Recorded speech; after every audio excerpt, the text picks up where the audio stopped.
Did Trump just dismantle the censorship industrial complex? Maybe.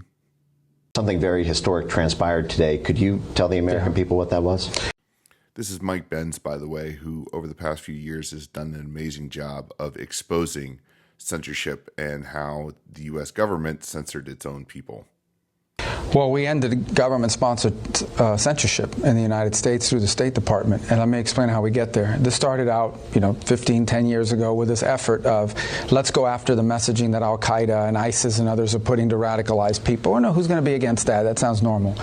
And then it was like in 2016, we had this foreign interference in our election. Now, where did that nonsense come from? We need to start targeting some of that stuff. By 2020, it had grown into this movement of actually going after individual American voices. And one of the ways that was being done wasn't just directly, because the guy that was running this thing, Stengel, was actually a guy that was out there saying, Donald Trump talks just like a Russian spy. He talks just like a terrorist.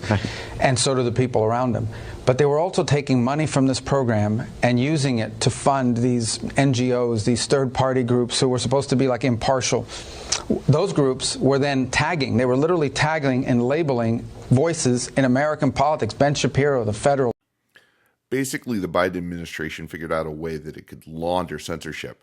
If it overtly came out and said, specifically, if Biden came out and said, no, you may not say this, then, you could have legal problems. So what they did is they shifted this responsibility over to some NGOs that are funded by the taxpayer, but are technically, for some reason, non-governmental. So they were able to act freely and censor whomever they wanted.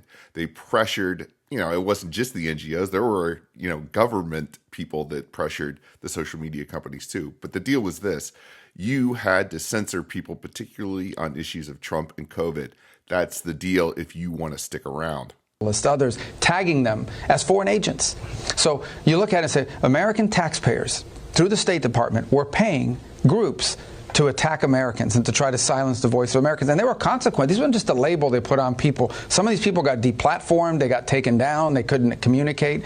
So it was outrageous. So before President Trump took over, they disbanded this unit. They just renamed it and moved it somewhere else.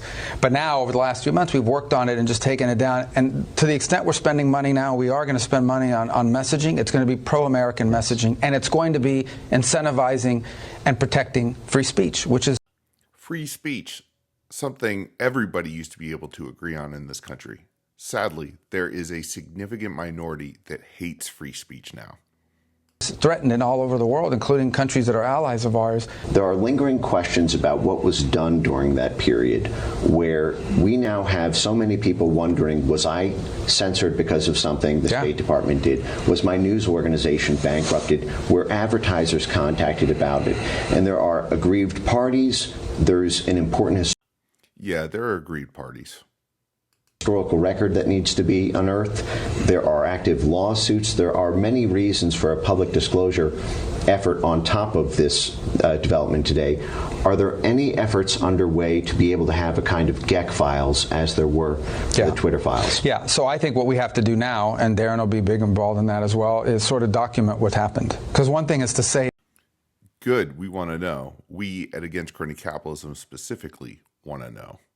In a broadcast like this. Another thing is to actually put it on paper. And there's two reasons to do it. The first is because I think people who were harmed deserve to know that and be able to prove that they were harmed. And then the other is to make sure it never happens again, right? So that 10 years from now, when someone has a brilliant idea like this again, not brilliant idea like this again, you can point to that and say, oh, this was done once before, and here's a reason why we don't. That's why accountability is important in these things, because it doesn't just...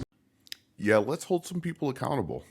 Provide justice, but it also prevents it from happening in the future. You have something you can point to at the same time and say, these are the kinds of things we want to stay away from. And, it's also a very important lesson here.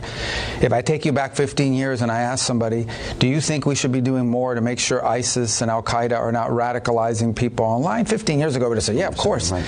But look what that turned into. Right. And I'm not saying I'm obviously we don't want ISIS radicalizing everybody, but you have to understand that sometimes some idea that starts out as innocuous or maybe even good intention, whatever, can metastasize, becomes a weapon that can be turned into something else by someone else. That's a valuable lesson here. And everything we do, you have to understand that when you create something, what you created and what it turns into are not necessarily the same thing, especially when the people in charge change. Right. A Frankensteinian monster there. Yeah. So yes, we need to hold people to account. We need to know who did this. Like, we need to dig in and find people. All right. That is key. But the other important part here is to learn the lesson that Marco Rubio says that he has learned and that we should learn generally. Now, this is something that, libertarians have been saying for a long, long time. Back when the Patriot Act came out and flushed a bunch of our civil liberties down the toilet, there were a few of us, very few of us, that said, this is crazy. We're giving up these important rights that aren't given to us by the government, but by our creator. And yet most of the country still went along. What happened? Time goes on down the line, and this sort of dystopian censorship that we saw under the Biden administration, and for real, there are a lot of people, I talk with people who are like, no, there was no censorship. I'm telling you personally, there was censorship. All right. And now we're going to see who did it, what organizations were involved.